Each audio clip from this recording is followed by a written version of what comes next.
இன்று செய்தியாளர்களை சந்தித்து பேசிய இயக்குநர் அமீர் 2 வருடங்களுக்கு முன்னர் தனது மகளும் நீட் தேர்வு எழுத சென்றதாகவும் அங்கு அவரின் புர்காவை கழற்றி சொன்னதால் நீட் வேண்டாம் என தேர்வு எழுதாமல் தனது மகள் திரும்பி வந்துவிட்டதாக கூறியுள்ளார்.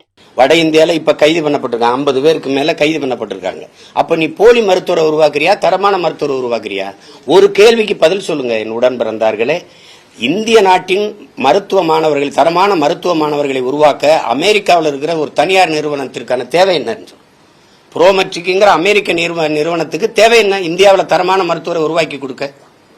ஏன் நீ அவன்கிட்ட கொடுக்கிற? ஒரு தேர்வை கூட ஒரு மாணவனுக்கு நடத்த முடியாது அவனால.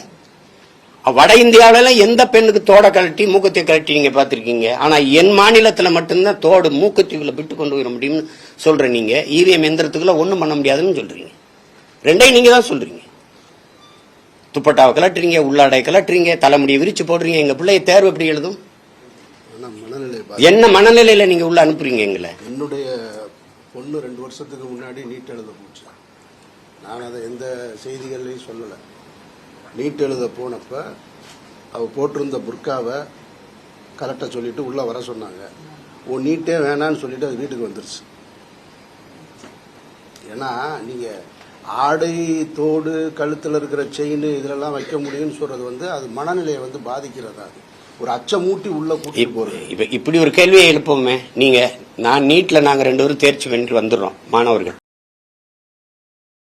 செய்திகளை உள்ளது உள்ளபடி தெரிந்து கொள்ள ரெஃப்ளெக்ட் நியூஸை சப்ஸ்கிரைப் பண்ணுங்க.